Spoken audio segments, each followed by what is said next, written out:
Bonjour à tous, bienvenue aujourd'hui pour un nouvel épisode hors série de Lift Talk, cette fois-ci en mauvaise compagnie, hein, je trouve pas terrible quoi. Pas breton quoi. Avant ça, n'oubliez pas de vous abonner à la chaîne, de liker, de commenter, parce que si on vous le dit pas, vous le faites pas. De mettre la cloche. Ouais, aussi la cloche des notifications, très important. Et donc aujourd'hui, pas mal de petits sujets qui vont être abordés, sur le street lifting, mais pas que. Et puis aussi, on veut en savoir un petit peu plus sur Aubin quand même. Et donc, Aubin, mec, comment tu vas? Ça va bien. Est-ce que tu peux enlever ce que t'as dans la barbe? Ah, j'ai un truc dans la barbe. Ah, c'est bon. Ok, merci beaucoup. Eh ben, écoute, ça va très bien. J'ai rejoint l'équipe Lift Trainer pour m'entraîner au Strength Lab. Strength Lab. Et franchement, bonne découverte la Bretagne. J'ai mes petites origines bretonnes, il fallait que je retourne aux sources. Donc là je suis chaud. Là. Même si j'ai pas fait une très bonne séance, je suis chaud. Dommage. Enzo, ça va? Bah ouais, moi écoute, ça va nickel. Hein. Il est mort de rire déjà, ça commence bien. Et justement, qu'est-ce que ça fait Aubin de revenir sur sa terre natale? Parce que on l'a déjà dit dans le podcast, mais on était à 50% breton, je crois, hein, c'est ça hein? Pas du tout. Je suis à un quart. 25% breton. Oh, ça va. Il y a la grand-mère et perdu, voilà. Il y a la grand-mère et le grand-père qui se sont rencontrés en Bretagne, mais après on est vite descendu parce qu'on s'est rendu compte qu'il pleuvait en Bretagne et qu'ils buvaient tous les jours quoi, au petit-déj, les petits bolets de cidre dans tous les sens. Mais je pense qu'avec le réchauffement climatique, les gens vont monter et ça va se développer. Je pense. Moi aussi. Et c'est très agréable à vivre en tout cas. Bon, c'est quoi les news un petit peu là? Dis-nous tout un petit peu en termes d'échéance, de ce que tu voudrais faire. Vous voulez un petit scoop? Ouais, exactement. Bon, en vrai, je crois que c'est pas trop un secret, mais je monte en moins de 80 du coup, pour frapper Raoul. Voilà, le but ultime, essayer de détrôner un Tchétchène un peu vénère. Et D'ailleurs, c'est quoi son total à Raoul actuellement? Raoul, il a fait 527,5 aux Europes.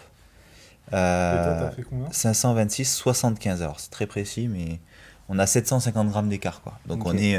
Donc il est officiellement plus fort que toi. Exactement. À 750 grammes. Exactement. Mais avec une KT de plus. Donc j'espère pouvoir gagner un peu plus sur le côté push pour réussir à au moins me combattre avec lui, parce que c'était quand même un beau combat. J'avais déjà l'objectif d'essayer de le battre en étant en moins de 73, mais juste pour la fame, quoi. Et au final, j'ai pas réussi. On a essayé d'être safe par rapport à l'objectif principal qui était le risque, que j'ai pas réussi non plus. mais voilà, là, l'objectif c'est de monter en moins de 80 parce que je fais quand même 1m80 et je pense qu'en moins de 73, là, c'était vraiment compliqué de faire des cuts de 5-6 kilos des fois avant les compétitions, quoi. Ok. Est-ce que tu voulais enchaîner sur une autre question, Enzo? On voit un petit peu aussi le sponsor qui fait apparition chez Aubin. Code Aubin. Ok, sur MPDS. Et donc, effectivement, par rapport à Final Rep et puis l'autorisation des coudières et des genouillères qui sont vachement rigides. Donc, toi, t'en penses quoi un petit peu de cette arrivée d'équipements toujours un petit peu plus rigides? Voilà. Je vais reprendre les paroles d'un sage que je vais sûrement déformer parce que je les ai oubliées. Mais c'est... on s'énerve pas contre les athlètes, mais contre les règles. Voilà, j'ai totalement déformé. Okay. Mais en gros, je pense que si on peut être d'accord ou pas, moi je suis pas forcément d'accord pour les coudières de base. Faut savoir qu'après ça reste une économie interne au street. Je pense que c'est un passage obligé aujourd'hui, mais qui est pas forcément définitif. Et on pourra très bien revenir sur les réglementations d'équipement, comme ça s'est fait dans beaucoup de sports. Le lancer de javelot, par exemple, 50 ans, 60 ans après, ils ont changé la façon dont ils mettaient le poids à l'intérieur du javelot pour réduire les distances. Donc, c'est-à-dire que le record du monde actuel, qui a été fait, je ne sais plus en quelle année, est imbattable pour toujours. Ok. Donc, les règles, elles sont faites pour changer aussi. Je pense que ça évoluera. Peut-être qu'on passera sur des genouillères souples, des coudières souples. Je pense juste que là, c'est un business qui s'ouvre. Ça fait ça nous fait avoir des sponsors aussi pour les compétitions. Mais voilà, il n'y a rien qui est fixé. Je ne suis pas forcément pour de base. Après, c'est un partenaire. Le but, c'est de jouer à armes égales et de gagner les autres en étant sur le même pied d'égalité. Moi, je pense que c'est juste ça le plus important après, au final. Ok, bah, c'était ma question justement. Après, est-ce que tu penses qu'il va y avoir justement des réglementations? Donc, tu as répondu comme en Power un petit peu aussi, hein, de toute façon. En Power, ils reviennent ouais. très bien sur les réglementations. Ouais. Ils interdisent maintenant les genouillères rigides. Je crois ils ont déjà fait sauter Inzer et en dessous. Et après, ils vont passer. Je crois que les Rigors, c'est leur dernière année.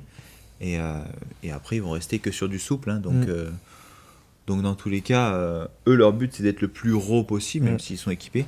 Après, moi, je pars du principe que dès qu'on est équipé, faut pas commencer à dire il y a du raw en équipé et du pas raw. Non, tu es équipé, c'est juste tu choisis ce que tu veux. Mais des genouillères SBD, ça aide déjà. Une ceinture SBD, ça aide énormément. Ouais. Et ils sont là à cracher sur 5 kilos sur une genouillère, alors que la ceinture SBD, tu gagnes peut-être 15-20 kilos, tu vois.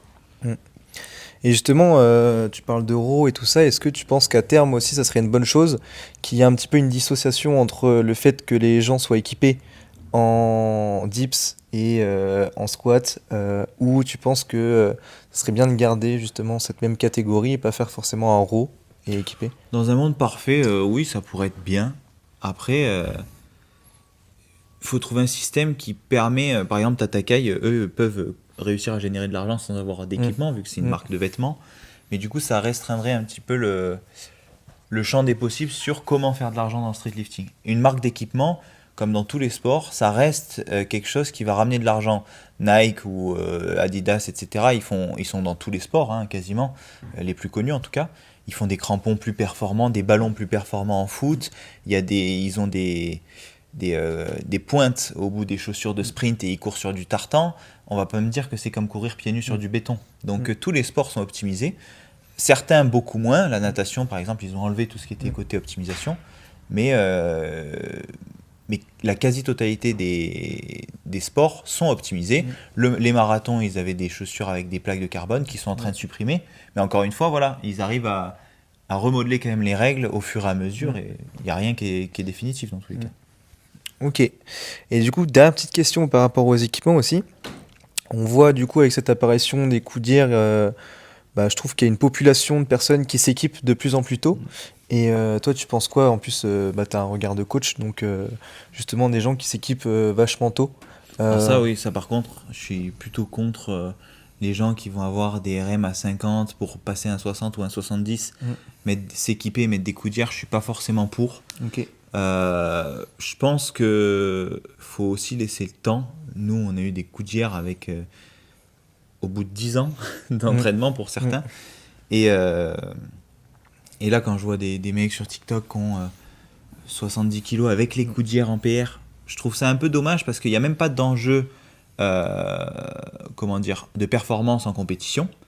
Allez, peut-être qu'ils vont faire une régionale, mais ça ne va pas forcément leur faire gagner ni en notoriété, ni en fame ou quoi que ce soit. C'est la même chose, mais voilà, je répète. Et surtout, ils vont être amenés à grossir, à prendre du muscle, à prendre de la masse s'ils deviennent plus performants, et ils vont devoir changer d'équipement pour quand ils vont... Alors moi, bien sûr, acheter un code Aubin, ça fait du bien. Mais je trouve pas que ce soit pertinent au final. Oui. Ok. Ok, vas-y. Non, j'ai pas une autre question, mais c'est vrai que moi je suis assez d'accord aussi sur ce point-là. Mais en fait, je pense que c'est pas une bonne chose de s'équiper trop tôt. En tout cas, c'est vrai qu'on conseille vachement au squat. En fait, même au squat. En vrai, moi j'aurais tendance à dire que tu vois, avoir quand même une expérience minimum, tu vois, en squat. Et après, vu que c'est une technique qui est assez différente quand même, équipée que non équipée. Je pense que c'est bien aussi de démarrer le plus tôt possible, surtout si c'est quelqu'un qui veut faire de la compétition. Après, si quelqu'un veut faire de la compétition, il faut qu'il s'habitue aux équipements. C'est obligatoire. Après, par contre, pour les coudières, c'est ça, c'est que en fait, tu as tellement d'assistance qu'en fait, on sait très bien que les coudières, là, actuellement, c'est pas pour maintenir l'articulation au chaud comme tu retrouves et puis, de toute façon, ce qui est hyper pratique, c'est que, il y a un choix des coudières, il y a un choix aussi de la rigidité, et on peut imaginer que t'es débutant, tu veux faire une interrégion et tout, tu peux ne pas être cheaté à 100% et tu peux prendre des halstiff, ça fera totalement l'affaire, ou même des coudières SBD qui sont beaucoup plus souple encore, ça serait des intermédiaires. Moi, je dirais, par exemple, tu fais tes interrégions, tu peux être en SBD, et puis si tu veux aller plus haut au France, tu peux même les faire en Alstif, il y en a pas mal qui l'ont fait. Et même, j'ai envie de dire, si toi, t'as dans cette logique de rester en 100% raw au niveau des coudières, c'est pas non plus interdit. Je sais que Théo, il est pas fan du tout. Théo et moi, on avait fait en raw l'année dernière. Ça n'a pas empêché à ce qu'il ait le meilleur dips au monde dans sa catégorie. Et j'ai quand même réussi aussi à faire l'année d'avant, le record du monde de dips et gagné en compétition en étant raw avec des SBD en genouillère. Il n'y avait pas forcément... Voilà, c'est toujours possible. On le voit en power, de toute façon, les meilleurs, la plupart du temps, ils sont en SBD aussi. C'est juste des mecs qui squattent super lourd, quoi. Ouais. Et après, eux, ils ont un mouvement équipé, nous, on en a deux. Ah, quoique, après le soulevé de terre, il y a quand même la ceinture qui joue aussi, Moi, le bench aussi, des fois, ils peuvent mettre la ceinture. Oui, voilà, c'est ça, moi aussi, qui me fait rire chez les power. C'est vrai qu'ils enlèvent des trucs, mais il y a déjà tout qui est ultra optimisé, quand même. C'est-à-dire que c'est pas un bench, il y a le pontage, il y a ci, il y a ça, il y a la ceinture, ils ont les chaussures de grip pour pas glisser au sol, et après on va dire, parce que tu prends 2,5 kg, 5 kg en plus avec des genouillères rigides, faut les supprimer. Nous, par contre, le dips, les coudières aident. Après, je trouve qu'elles aident beaucoup plus quand on est débutant que quand on est... c'est-à-dire que à 40-50 kg, on va pas réussir presque à plier les bras, ça va rebondir tout seul.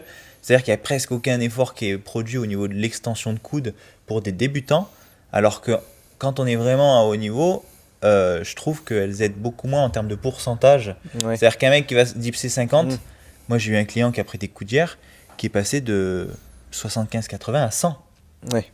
Alors que moi, mais jamais de la vie, je prends 20-25 kilos. J'ai pris 5, entre 5 et 10, mais grand max. J'ai fait 149 l'année d'avant et 157 équipé l'année d'après, quoi. Ok.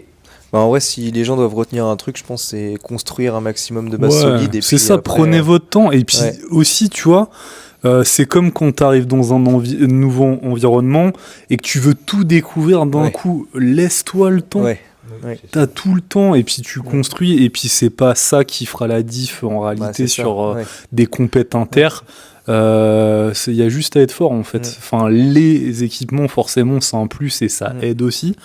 Mais voilà, des niveaux plus bas, chaque chose en son temps. Ça fait un petit peu discours de vieux con, mais faut prioriser. Oui, c'est juste pas utile en régional d'avoir des équipements de fous furieux. Quand l'objectif c'est de, par exemple, j'ai un client, je prends l'exemple de Gabin, qui voudrait potentiellement jouer une place en sélection France, tu vois, ou un truc comme ça. Je dis oui, on peut prendre les coudières, ça peut te faire gagner peut-être à 2,5 kg si tu bats celui qui était au-dessus de toi et qui a déjà les coudières, ça peut peut-être te permettre de gratter une place. Mais quelqu'un qui n'a pas, cette envie-là d'aller aux France ou même pas les capacités, je trouve pas que ce soit utile. Fais ton meilleur total. Si tu es 2,5 kg en dessous d'un mec qui a des coudières, tu sais que de toute façon tu le fumes, donc on s'en fout. Et c'est pas ça qui va te faire perdre des abonnés ou en régional tu prends pas grand chose encore. Donc voilà. Ok. Donc on a fini sur la partie équipement. On voulait faire un point là-dessus et maintenant on passe à la partie French Forge parce que c'est un énorme projet là que tu nous ponds. Qui n'est pas encore beaucoup communiqué. Ouais. Mais bon, est-ce que tu peux nous en dire un peu plus justement là-dessus ? Non, pas du tout. Non, fin du podcast, j'ai à la semaine prochaine. Alors French Forge, ça part de base je trouvais que j'avais beaucoup de clients à un moment, je sortais pas forcément la tête de l'eau au niveau coaching, même les entraînements, j'avais vraiment une grosse répercussion dessus. Et je me suis dit, pourquoi je m'obstinerais à garder autant de clients ? Déjà, je prenais même plus de plaisir. Donc, j'ai réduit ma base client et je me suis dit de prendre un coach avec moi. Naturellement, après, derrière, j'ai eu la question du kiné parce que il y a tout le temps des clients qui arrivent et même qui arrivent et qui sont déjà blessés. D'anciens coaching, d'anciennes pratiques aussi seules, qui ont fait un petit peu n'importe quoi parce que ça teste les max toutes les semaines. D'ailleurs, ça, je vous le dis, je teste jamais mes max dans l'année sauf aux compétitions, donc arrêtez de tester vos max tous les mois, s'il vous plaît. Ah les gars, prenez des notes là. Je sais pas, mettez sur un cahier 100 fois ce qu'il vient de dire. Hein. Et du coup, après est venu, j'avais eu un client qui était très bon en termes de kiné, qui avait un très bon profil, sérieux pour travailler, etc. Et donc Thomas, bisous Thomas, je t'aime. Et du coup, j'ai eu l'idée de lui demander si ça lui disait de faire du coaching en ligne, en réhab, etc. Alors lui, après, il m'a dit, franchement, pour être le plus correct avec les clients, le plus correct possible, le mieux, c'est de faire de la prévention et pas d'attendre qu'ils se blessent pour que je les prenne en réhab. Et du coup, en fait, on fait un bilan kiné dès leur arrivée pour voir toutes leurs faiblesses. Et lui, il s'occupe quand même d'une partie du renfort, etc. pour vraiment prendre les clients en charge dès le début. Et du coup, voilà. Et le but, c'était aussi d'avoir quelque chose d'assez abordable en termes de tarifs. Parce que pareil, j'étais monté en tarif parce que j'avais une demande énorme. Et au final, on n'a plus du tout la même clientèle. On n'a plus ces jeunes étudiants qui ont vraiment la déterre et qui veulent potentiellement aller chercher beaucoup de choses. Mais on a des gens qui sont... j'ai des vétérinaires, des kinés, des gens qui ont des bons salaires confortables, qui peuvent se permettre d'avoir un coaching. Et du coup, au final, qui sont pas à fond dans le street. Donc on perdait un petit peu l'âme du coaching. Donc de base, ça partait de ça. Et après, on est une équipe du coup de 4. On a, je dirais pas son nom, un ingénieur informatique qui est un très très bon ami, qui s'occupe un petit peu des templates, etc., de l'organisation. Le kiné, du coup, qui s'occupe des bilans et la prise en charge des clients quand ils sont blessés. Et le deuxième coach, qui, à terme, j'aimerais bien qu'il récupère plus de clients que moi. Et après, il ne faut pas oublier que voilà, j'ai pris quelqu'un qui n'était pas athlète, exprès justement pour avoir quelqu'un qui était à 100%. Lui, son objectif, c'est d'être coach. Il ne veut surtout pas être athlète. Il veut être performant dans le street, bien sûr, et il est déjà performant. Mais je trouve qu'un bon coach, c'est aussi quelqu'un qui est vraiment à 100% dedans. Ok. Alors ça, c'est vrai que ça, c'est hyper intéressant. Et peut-être qu'on peut développer un peu. C'est vrai qu'à un moment donné, parce qu'on sait, nous tous, qu'il y a beaucoup de gens qui coachent sur le côté, qui sont pas forcément coachs de métier et qui font ça pour arrondir les fins de mois, etc. Ou aussi des coachs qui sont en salle et qui font ça en complément. Mais en fait, quand tu arrives à un certain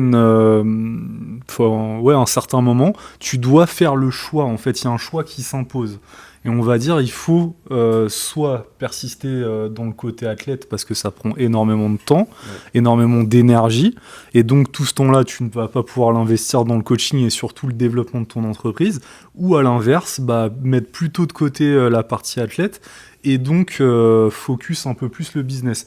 Toi, justement, t'as pas eu vraiment à faire ce choix-là parce que tu as fait le choix intelligent de déléguer, on va dire, et de t'entourer d'une équipe pour justement te soulager et toujours garder ce côté athlète. Et moi, en fait, c'est ce que je dis aussi, c'est que je pense que c'est incompatible à un moment donné, ça va dépendre de tout le monde, mais de performer, parce que je trouve que ça peut aussi être de la performance en tant que coach ou entrepreneur, hein, tu le vois comme tu veux. Ouais, c'est un peu des deux, forcément. Voilà. C'est un peu des deux. Et en fait, tu peux pas performer partout. Enfin, c'est pas possible, quoi. Tu vois, même Enzo, là, tu le vois avec ta salle, ça te prend énormément de temps, etc. Et tout ce temps-là, c'est du temps que tu peux pas le mettre ailleurs, quoi, tu vois. Petite réaction. Oui, c'est vrai. Strange Lab, du coup. Strange Lab, vous pouvez venir tester pour 10 € la séance. Non, mais c'est vrai, de toute façon, après, forcément aussi sur l'ouverture et tout, ça m'a pris beaucoup de temps. Et du coup, mes perfs, elles ont un peu dégringolé. En tout cas, ma fin de bloc était un petit peu catastrophique. Ouais, mais là, oui, je me rattrape bien. Mais c'est ce qui fait aussi le résultat de ce travail-là qu'on a fait. Tu nous parlais de la French Forge. Donc, on peut te rejoindre sur le Instagram French-Forge. Et donc, un petit site sera en préparation. Une vidéo de lancement aussi sera sûrement drop dans les jours à venir. Voilà, où j'explique un petit peu ce que j'ai expliqué là. Et comme ça, c'est plus clair pour les gens. Ok, très bien. Donc on passe à la deuxième partie du podcast, un petit peu plus, moins conventionnel, on va dire. Et on va attaquer très très fort. Et on va poser une question. Le streetlifting, plutôt un sport de gauche ou de droite? C'est pas gay. C'est pas gay comme sport. Non, alors, Alors, pour moi, le sport se rattache plus à des valeurs forcément au mérite et au travail, qui sont des valeurs aujourd'hui de la droite et qui l'ont pas toujours été, parce que historiquement, les partis n'étaient pas comme ça il y a encore 20 ou 30 ans. Après, le street est quand même un sport qui, si on veut vraiment parler de politique, est issu des quartiers et qui entraîne beaucoup de gens qui sont en situation défavorisée, on va dire, à pouvoir s'entraîner de manière gratuite. Et je pense que c'est la force aussi du street, c'est que vous mettez un parc dans un quartier où souvent il peut y avoir des bêtises qui sont faites, si on veut rester poli. Et ça va peut-être apaiser un petit peu les tensions parce que les gens vont pouvoir se défouler de manière gratuite, pratiquer un sport et faire quelque chose qu'ils aiment. Moi, j'avais vu dans certaines villes comme Clermont-Ferrand, on avait mis dans un quartier un petit peu une zone sensible, un parc, et c'est un endroit qui est pas du tout dégradé, contrairement à d'autres zones. Donc sur ce côté-là, après, je pense que c'est un petit peu entre les deux.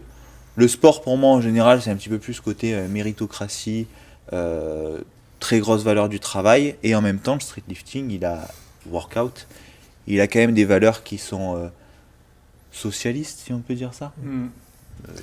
Ok. Est-ce que toi, du coup, tu associes vraiment le côté street lifting avec le street workout? Bon, j'associe pas, mais c'est un sport qui s'est divisé.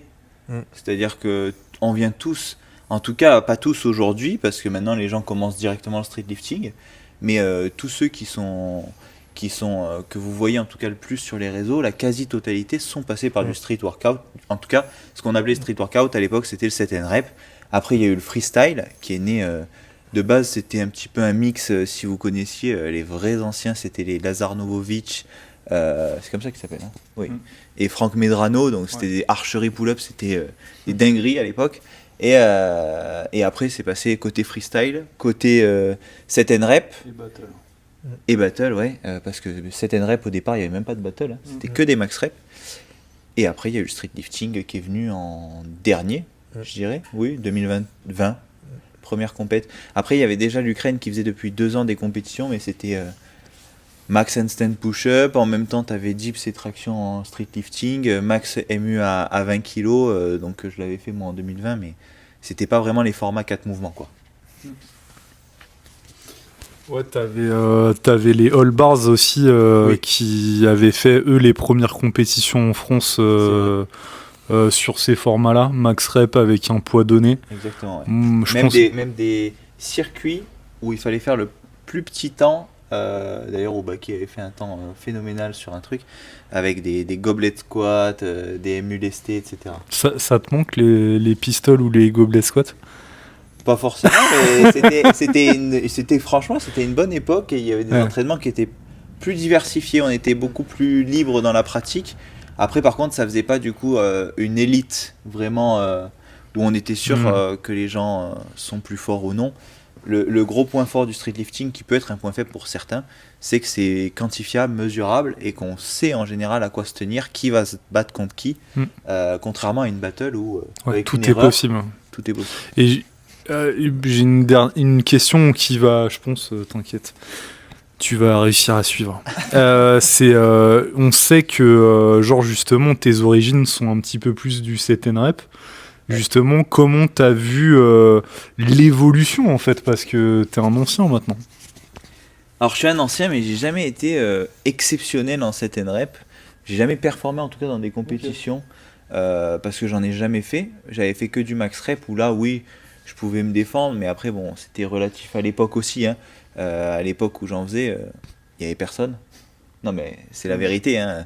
Quand je gagne en 2021 avec un total en street lifting, c'est pareil. C'était une époque où il n'y avait personne encore. Et du coup, c'était quoi la question ?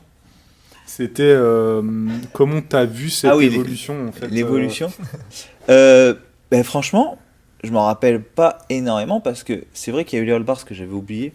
Désolé, parce que c'est vrai qu'ils ont fait des compétitions qui étaient incroyables et ils avaient des athlètes aussi qui étaient incroyables à l'époque. Hein. dans tous les domaines d'ailleurs, statique, freestyle, ils avaient un petit peu de tout, contrairement à SWAT qui s'est vraiment vite spécialisé dans le street lifting. Et il y a eu l'Ukraine, du coup il me semble, après les All Bars, parce que les All Bars c'était quand même une compétition internationale, hein, et pas seulement nationale. Il y avait déjà Perret qui y allait, je sais pas si Lisek n'y allait pas, mais en tout cas il y avait des gens un peu de partout. Et après il y a eu l'Ukraine qui a fait les premiers formats en 1RM, si je dis pas de bêtises. Donc c'était traction et dips. Je me rappelle les setups des dips et des tractions. Tu te Oui, rappelles, c'est une c'était plateforme qu'ils enlèvent. Ouais. Ouais, et puis c'était Ben, la moi, chaîne qui était en long comme ça, Ouais. et les poids ils étaient Ça, c'est à pas plus horizontale. Ok. C'est pas plus mal parce que les poids ils étaient comme ça. Ouais. Donc en soi t'avais rien Ouais. entre les jambes. Ouais. Et ça pesait super lourd. Ouais. Mais c'était pas des poids calibrés quoi. Ouais. Mais c'était bon, il y a un mec qui a inventé ça. C'était un inventeur on va dire. Et après on est passé, c'est Zod hein, qui a lancé le... Je pense qu'il avait une tendance à regarder ou à connaître bien des gens dans le power. Et il a copié je pense le format powerlifting sur street lifting et qui perdure encore aujourd'hui. Hein. Au bout de déjà, ça fait 4 ans, 5 ans. Et donc toi tu vois comment en fait l'avancée du street lifting par rapport à ce que tu as pu voir en 7N Rep. On a parlé un petit peu aussi en off tout à l'heure de ça par rapport. Nous, en fait, notre vue extérieure du truc, et c'est peut-être parce qu'aussi on est moins dedans ou plus dedans, c'est qu'on a l'impression qu'il y a moins de gens qu'avant. En tout cas, il y a moins d'engouement vers le 7N Rep et beaucoup plus vers le street lifting, quoi.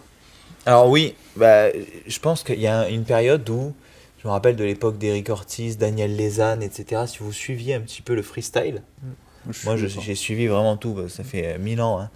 Et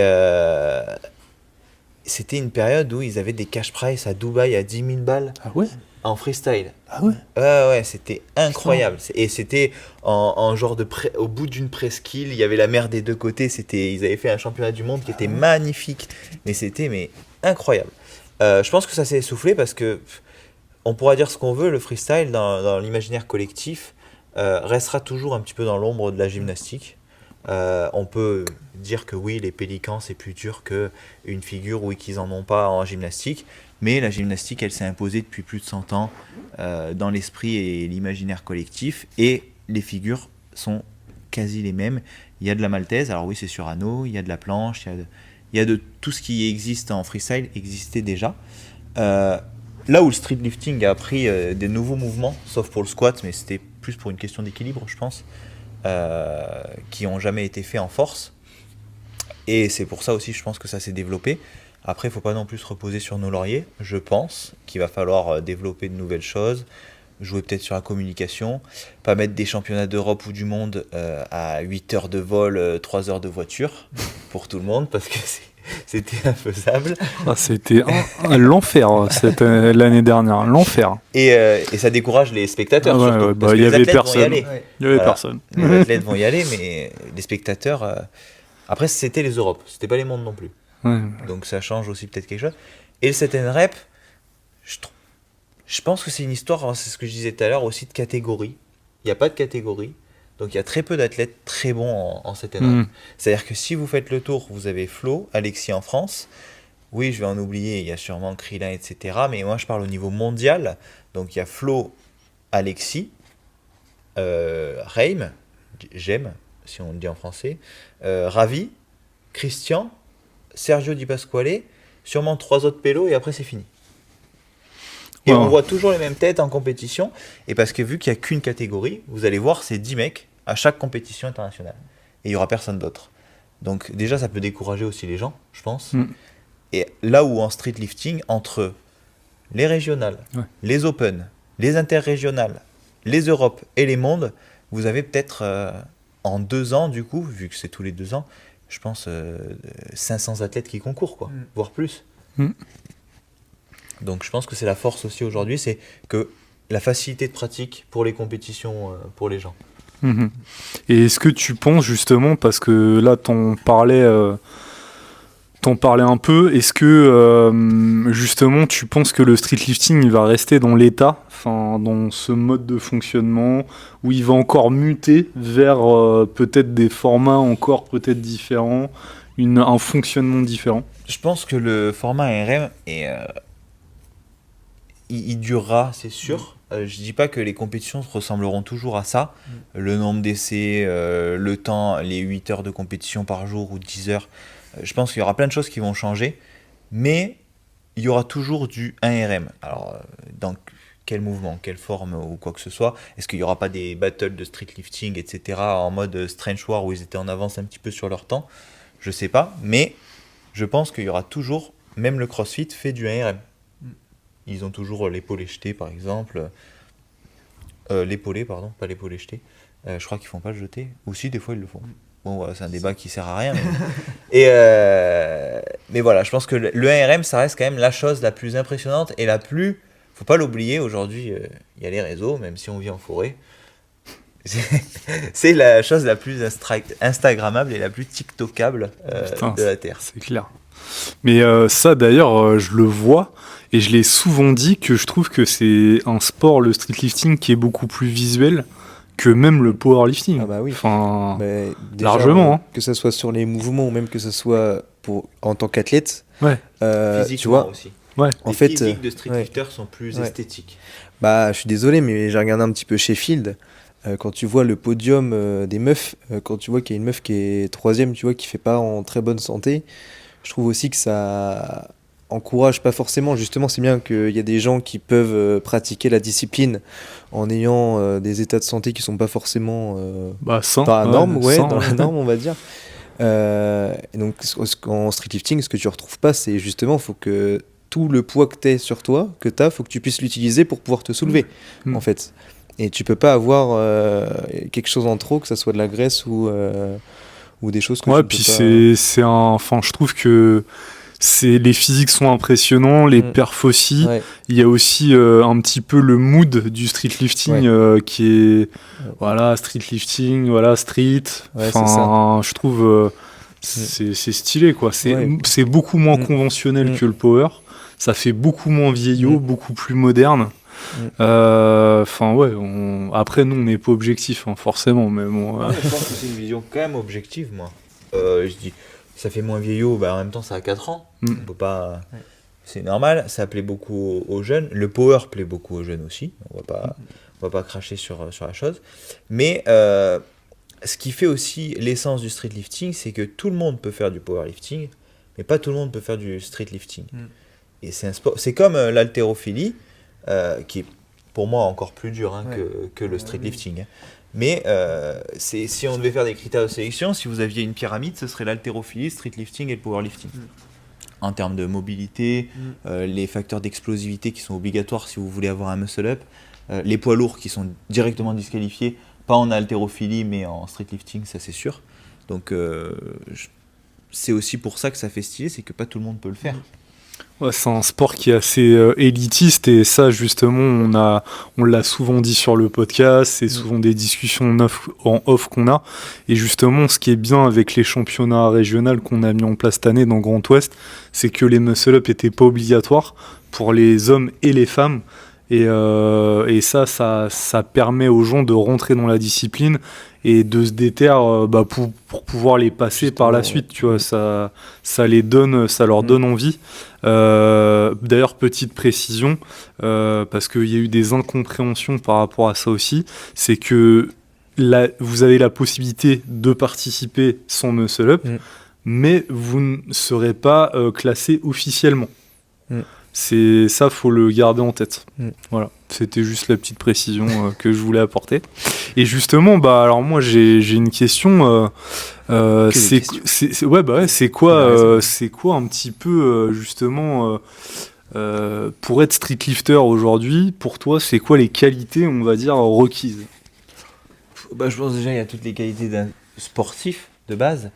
C'est pas parce qu'on a un nom un peu bizarre, street, qu'il faut être dans tout ce qui est du street. C'est-à-dire qu'on n'est pas là en mode balèque. C'est-à-dire que les gens ils croient le streetlifting, Ouais, Tu fais pas c'est attention la, à c'est la street. ouais, tu fais- Non, tu t'en fous de ton voilà. impression et tout. C'est d'ailleurs peut-être un nom qui pourrait être Changer, ouais. changé ou en tout cas qui est mal interprété par des personnes qui pourraient être plus âgées. Mm. Ça, c'est sûr. Des gens qui sont pas de notre génération. Nous, on s'habitue aux langages qui sont vraiment crus et un peu dégueulasses. Hein. Maintenant, on voit comment on parle. C'est pas très, très joli. Mais du coup, voilà, c'est pas un nom qui donne envie à toutes les générations qui existent. Mais il y a toutes les qualités du sportif qui restent quand même là. La nutrition, bien sûr, le sommeil et l'entraînement et l'hydratation si on ne le met pas avec l'alimentation. Mais après, c'est de la discipline. J'ai pas envie d'aller à la salle peut-être 50% des séances et pourtant j'y vais. Quand j'entends ah, j'avais pas la foi, j'y suis pas allé. Là, tu sais que ce sera pas quelqu'un qui va faire quelque chose. Donc, et après, je pense que voilà, c'est juste typique à tous les sports. Pour être performant, faut jamais lâcher. Et quand je dis faut jamais lâcher, c'est faut jamais lâcher. Moi, ça fait 12 ans que j'en fais et j'ai pas été bon pendant 12 ans. J'ai été personne pendant plus de la moitié encore du temps que j'ai pratiqué le sport. Ouais. Là, on me voit et encore, je suis pas le plus vu, mais on me voit. Mais ça n'a pas toujours été le cas. J'ai juste débarqué, grâce à la SWAT encore en partie, j'ai popé et j'ai gagné la première FNSL et c'est là où ça m'a un petit peu propulsé, quoi. Parce que on a souvent des gens en coaching ou d'ailleurs sur les réseaux. Eux, en fait, ils ont en fait une base d'investissement, une durée d'investissement prédéfinie, en mode moi je vais me mettre à fond pendant 2 ou 3 ans. Si au bout de 3 ans j'ai pas atteint mon objectif, je sais pas, d'être faire un podium France ou un truc comme ça veut dire que je suis pas fait pour, ou encore pire, je vais carrément arrêter et passer à autre chose. Donc ça, je le dis tout le temps, parce que j'ai souvent, tu sais, t'as souvent cette question en coaching, tu penses que j'en serai où dans un an ? Est-ce que tu penses que j'aurai tel niveau élite ? Déjà, ça dépend de plein de choses. Déjà, dès que tu leur dis je sais pas, si tu sais que le mec, déjà, en général, celui qui se projette vraiment en compète, il te pose pas cette question. Quelqu'un qui a vraiment le profil athlète. Hein. Et quand on te la pose et que tu dis je sais pas, si ça commence à tirer la gueule, tu sais que c'est mort. Ouais. Bah, c'est quasiment sûr. Hein. Donc là, tu nous as parlé un petit peu justement des prérequis généraux qui étaient propres à des sportifs dans d'autres sports. Et est-ce que justement, il y aurait des choses un petit peu plus précises, un petit peu plus spécifiques au streetlifting ? Genre, des prérequis sportifs, sociaux, j'en sais rien, ou quoi que ce soit. J'ai pas d'idée comme ça. Moi, ce que je pense, c'est que pour être dans les meilleurs en streetlifting, je pense qu'avoir une base pull très forte, parce que le push, ça se rattrape beaucoup plus facilement que du pull. Quelqu'un qui est pas bon en pull, ça va être... Et après, il y en a, ils vont pouvoir travailler, je suis désolé, mais ils vont jamais avoir MU à 40 ou à 45. Hein. C'est la vie, c'est dommage, mais non, mais c'est vrai. Hein. Mais si vous êtes des très bons tireurs, qu'est-ce qu'il y a ? C'est la vérité. Des très bons tireurs. Voilà. Merde, bah t'es tout seul hein, dans les trois là. Hein. Non, mais après, un très bon tireur, c'est pas forcément quelqu'un qui a des grosses perfs. C'est quelqu'un. Il y a une morphologie, une anatomie, un passif aussi. Pauline, je pense à elle, c'était de la natation. Donc il y avait une base aussi sportive derrière qui venait engager le dos. Très bon tireur, si on parle d'autre chose, il y a Théo, qui est très bon tireur. Et pour autre chose. Salut Théo. Salut Théo. Et après, mais Théo, par exemple, je pense que ça pourrait être un très bon tireur. Ok. Il a peut-être pas le meilleur tireur de tous les temps, mais je pense que ça peut être un très bon tireur. En tout cas, quelqu'un qui peut tirer du 40 un peu plus en MU et plus de 100, tu vois. Ok. Alors que il y a des gens, tu les vois, tu sais que ça va pas être... Ou si au bout de 10 ans, ils sont, j'en sais rien, à 20 et 60, et par contre qu'ils ont un squat à 2,60. Après aussi, c'est des choix. Hein. Il y a des gens qui misent tout sur le squat, mais en street, malheureusement, miser tout sur le squat, il y a personne qui gagne avec un squat. Non, plus maintenant. Avant, oui. Avant, oui, Ouais, parce plus qu'on maintenant, était ouais. gaze sur les autres mouvements. Mais maintenant, ça un existe. bon streetlifter, comme Marco l'avait bien dit, c'est quelqu'un qui est complet. Quelqu'un qui fait les 4 mouvements, c'est un Voilà. streetlifter. Quelqu'un C'est qui ça. fait pas les 4 mouvements, c'est pas un streetlifter. Voilà. C'est ça. Ça, tu peux le mettre en poste. Quand vous faites du bench, vous faites du bench. Vous faites pas du power. Ah, désolé. Et je fais du bench en renfort et je suis pas pour autant un power. Ok. Donc, moi je dirais que si les gens voient que c'est des bons tireurs et qu'ils sont éclatés en push, alors après, bien sûr, ça peut arriver que ce soit pas possible d'être très très bon en push. Mais je pense que c'est une meilleure. Quand on prend Ashura, si on prend les champions du monde, Ashura, moi, Raoul, Perret, Xavier, et on compte pas les puissants. On compte pas. Ça n'existe plus après ça. Non, mais c'est pas ça, c'est qu'après, ils peuvent pas forcément être très bons tireurs. Oui, Ils peuvent pas être très bons tireurs. Mais, ou c'est très compliqué. Mais, je crois qu'il y a l'italien, là, le grand, là. Tu vois pas si, l'italien mais il a maigri maintenant. Ah, mais okay, il est s'appelle hyper fort, lui, hein, Ouais. en tirage. Hein.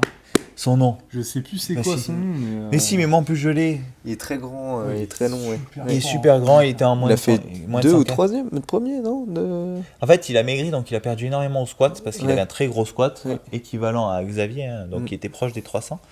Et vu qu'il a perdu du poids, il a réussi à gratter un petit peu sur le pull, muscle up et tirage et traction. Et par contre, sur dips et squat, il a perdu. Du coup. D'ailleurs, moi, ce qui m'a choqué à Final Rep, c'était leur attitude là des Italiens, mec. Ils étaient tous posés, mais vraiment, genre, avant leur passage et tout, même pas de musique ni rien, ils y allaient tranquilles et ils exposaient tout. Que ce soit Xavier, bah, justement, le mec qu'on parle là, ça m'a choqué qu'il soit aussi. Je vais juste regarder la caméra, ça serait. De toute façon, on va s'arrêter là parce qu'il est 16h50. On va. Bah attends, on clôture le truc. Clôturons.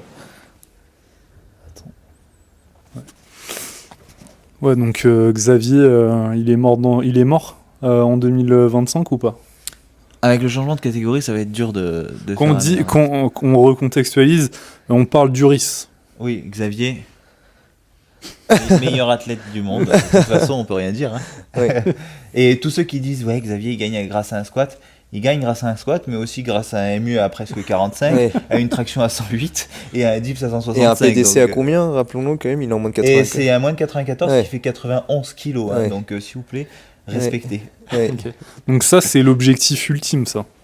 Xavier, ça serait l'objectif ultime, mais en moins de 80, le RIS est beaucoup plus dur à atteindre qu'en moins de 73 ou en moins de 66. En fait, les catégories les plus faciles à atteindre un gros RIS, ça va être les moins de 94. Bah, en tout premier, c'est moins de 66. Parce qu'ils ont un niveau qui est bas par rapport à. Je prends au meilleur total, hein, donc ça va être Ashura et l'anglais Owen. Moins de 94, c'est plus facile parce que aussi il est beaucoup au-dessus, Xavier. Mais après, la moins de 80, c'est la KT avec le plus. Le Bah, de toute risque façon, le plus dur parce que c'est une des KT, voire la KT qui a le plus, de. J'aimais bien comment tu me le d'athlètes. tenais. D'athlètes au-dessus de 500. Ouais. Donc c'est ça en fait qui fait baisser énormément le risque. Avec la KT moins de 94 qu'il va y avoir cette année, il y a de grands moyens que le risque vraiment soit tiré vers le bas pour eux. Mais du coup ce sera en 2026 parce qu'ils vont le mettre à jour l'année d'après.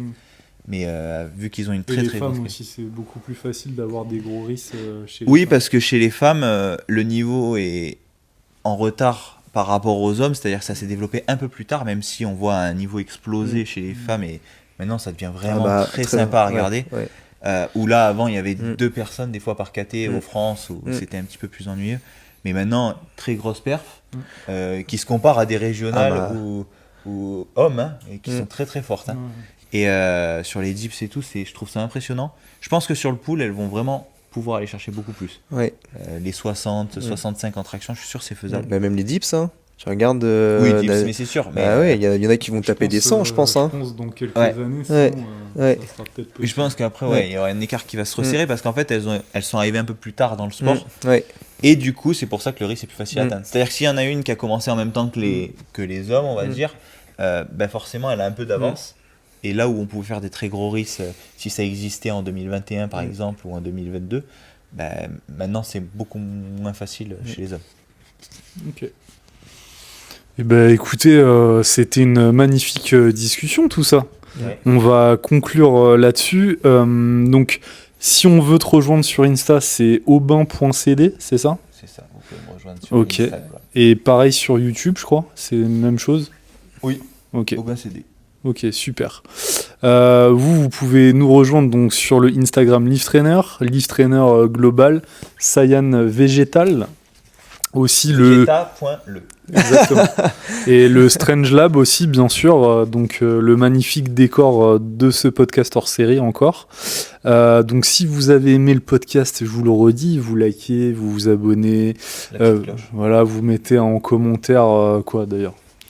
Bah toi d'habitude tu dis vous mettez des épées, Ouais. des épées. Mais nous du coup on va mettre le drapeau de la Bretagne. Oh, Y a pas. ça y est. Y a pas Il y a pas en emoji. Ouais, il y a pas. Des crêpes. Bon bah allez des galettes. Ok, bah il y a des crêpes en emoji. Ok, let's go. Et bah du coup, on vous dit à la semaine prochaine pour un nouvel épisode. Salut. Salut. Ciao. Regarde la magnésie. Tu vois elle part pas sans gel hydroalcoolique. Ah oui.